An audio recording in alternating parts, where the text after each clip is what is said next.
I always tell people the best thing you could ever do is force yourself to a schedule. Just write it down.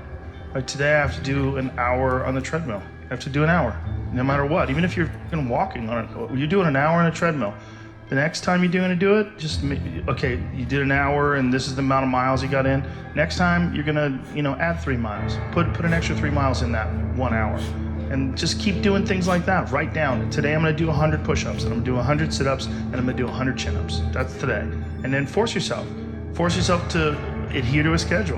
Make a Monday, Wednesday, Friday workout schedule. Give yourself some time off, Like don't even crush yourself to the point where you can't do it. Make it so that you really appreciate those Tuesdays and Thursdays. But on Monday, Wednesday, and Friday, you're gonna get after it, and this is what you're gonna do. Most people just try to go work out, and you're kind of aimless, and you show up, and you pick up the jump rope, and you jump a little rope, maybe you hit the heavy bag a little bit, maybe you do some curls, but you don't really have an aim. That's why people like to hire trainers, because a trainer will tell you what to do. Well, you can tell yourself what to do. If you don't have money for a trainer, you don't even have to have equipment. With bodyweight squats, sit-ups, chin-ups, push-ups, you could give yourself a brutal full bodyweight workout. And you can find these for free on YouTube. There's a ton of them. There's a ton of these bodyweight workouts you could do. Just force yourself, write it down. Monday, Wednesday, and Friday, I'm gonna do 100 push-ups, I'm gonna do 100 chin-ups, I'm gonna do 100 sit-ups, even if it takes me all the day. Even if I have to do 10 and 10 and 10 and keep going all day, that's what you do. Do 10 push-ups, take a break for 20 minutes, do another 10. But get those 100 in. I don't believe in half-assing things. This life is short, If you get into something, get into it. And if you're not into it, don't be into it. And I think that insanity and greatness are next door neighbors, and they borrow each other's sugar. That's my, that's what I've always said. There's something about mastery, like true mastery, that requires you to shut off massive areas of your life. There's a lot of people that are scared of their ability to do something that's difficult. I don't know if I could force myself to be disciplined. I don't know if I could force myself to take that kind of action. Well, if you do force yourself to take that kind of action, you don't have that question anymore. That question, I don't know if I can do it. Well, you're doing it. So you obviously can do it. Can you do it tomorrow? Well, you did it today. Or can you do it tomorrow? Just do it. You get so much more benefit out of a struggle that you choose to embark in versus a struggle that life throws upon you. Get out there and go and do something. Just go. And then in the middle of doing it, it'll become easy. Even if it's not easy, even if it's hard, it's easier than not doing it and wishing that you had done it.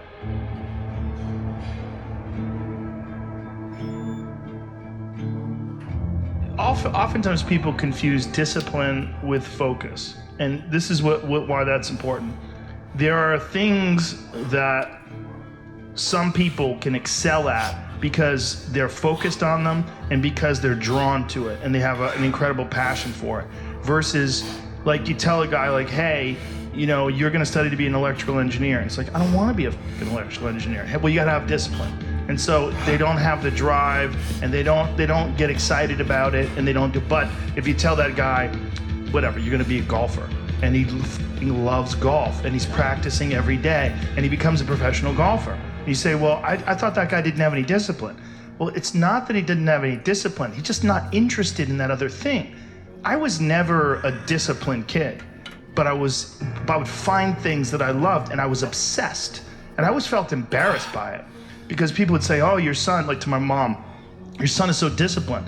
And she'd be like, my son's fucking crazy. Like, he's not disciplined. He finds these things and that's all he does all day long. Like, it's not really discipline because he doesn't clean his room. He's fucking lazy. There's all sorts of shit he's supposed to do. I never did my homework. There's all the, but if I had a thing that I was into, I was obsessed. You were crazy about it. But it would bother me that I didn't really have discipline. Like if I had jobs that I had to do, I didn't do a good job at them, like construction jobs that I had.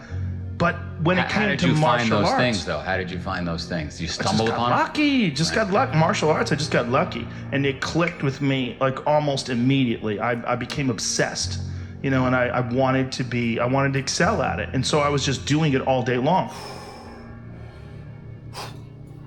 And I think the more you choose to embark in these struggles, these especially physical and mental struggles, because I consider both martial arts, yoga, and actually even trail running, I consider the mental struggles as much as physical struggles.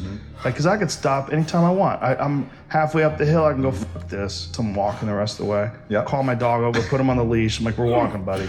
You know? But, or you could say, no, this is what I'm doing today. I have a very clear plan in front of me. My plan is, we're doing 4 miles today. This is where we start. This is where we end. This is what we're doing. Sometimes when things are really hard to do, you think, oh my God, I gotta stop doing this. But once you do it and you complete it, you have a satisfaction, this sense of satisfaction that you did something really difficult that is irreplaceable. Some kids never get that, and they just stay fat and stupid their whole life. And some kids, they get these little lessons, and then they realize, like, you can push yourself and you can get somewhere. You know, some kids get real lucky and they get involved in sports or martial arts early, and one of the best benefits of sports is you realize that through hard work you get improvement, through improvement you get success, through success you get that big dopamine rush, you get that good feeling, you get confidence, you get this knowledge. You get the girl. Yeah, you get, sometimes, I didn't, but you get this knowledge that you can do something that's difficult and you can overcome, even though it feels like you can't. You're gonna have days where you suck, but those days are so motivational. I mean, that's the bright side of tragedy.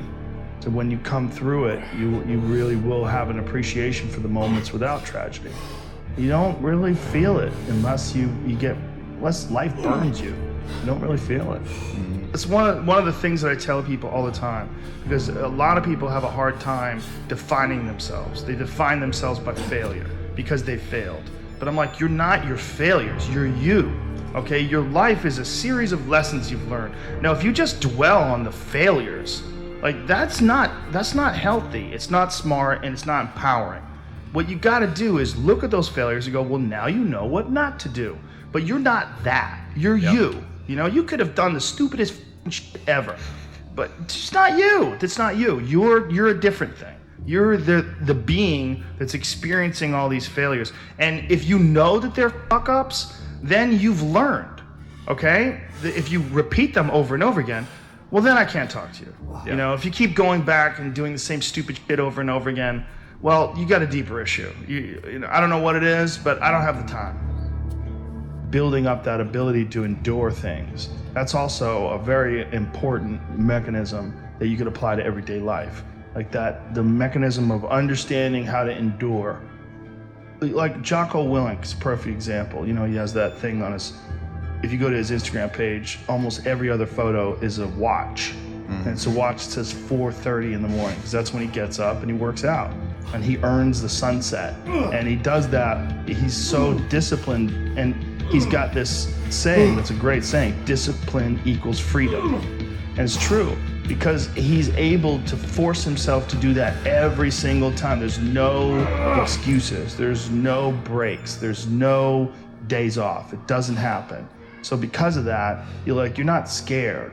You know that you can keep doing it. You know that you can continue to perform. There's a lot of people just running from discomfort. They're running from it. They're just avoiding it. It's so easy to. And like, if you get distracted for a second, you're like, let me check my phone. You just start going through your phone and looking at bullshit, and you're just distracting yourself from the tiniest frustration of boredom. Just we don't get bored anymore. Or if we get bored for these tiny amounts of time, then you get distracted. So your distraction is eliminating your boredom. But the problem with that is, like, there's certain thoughts that only come to you when you're thinking. When you don't have any input coming in. When we're constantly looking at our phones, the only input you're getting is input from other people. And sometimes that's good. Sometimes you get good stuff out of that, but it's like a diet of only fruit. Don't think that you're that person that made those mistakes. You're the person who's learned, you know? And to have that attitude is a really important thing. And to not say, why am I doing this now? I could have been doing this my whole life. Well, you weren't, so the fuck is that gonna help? Yeah. You know, you gotta not think like that. You just gotta be happy you're doing it now.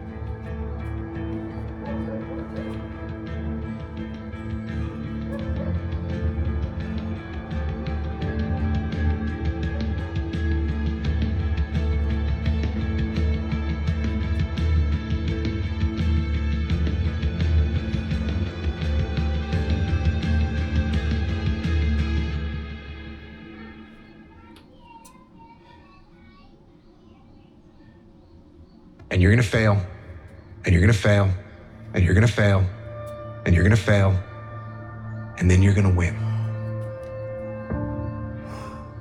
And that's life. Life without those challenges, it's just existence. Don't just exist.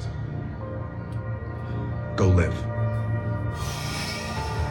Eventually, inaction will cost you, but your default setting should be, I'm gonna do something. Just get up, move towards that challenge, and go attack it. Go do something that's hard. Struggle sucks. Depends on how you frame it. If you want freedom in your life, you have to have discipline. Move towards that challenge, whatever that challenge is. And you may be successful, and you may not be successful, but you will be better. And the next challenge, you can be more prepared for. Because we're gonna have wins, we're gonna have losses. We're gonna have successes, we're gonna have failures. We're gonna have good nights, we're gonna have bad nights. We're gonna have good relationships, we're gonna have bad relationships. We're gonna have good ideas and bad ideas. We're gonna make money, we're gonna lose money. All these things are gonna happen. And if you oscillate emotionally up and down drastically, it's gonna be problematic. Embrace those emotions, but don't let those emotions embrace you. Keep pushing through things that suck. This is a very difficult thing to do because it hurts. I'm gonna go forward, I'm not gonna quit, so I'm gonna go forward, bring it on. When you talk to people that went to SEAL training that didn't make it, most of the time, it's some reason. There's a medical reason, there's a family problem. There's very few people that look at you and say, oh, I quit because it sucked, which is what happens to the vast majority of people. The vast majority of people that don't make it through SEAL training, they didn't make it through because they quit. Your excuses will destroy you and take everything that you ever wanted from you if you let them. When your excuses make you feel a little bit better about the fact that you didn't execute on what you needed to execute on, then they can make you feel better, but they're not helping you. They're not helping you at all. This went wrong, this failed, didn't accomplish this, and it's not the fault of my boss, it's not the fault of my girlfriend, it's not the fault of my parents, it's not the fault of the weather, it's my fault.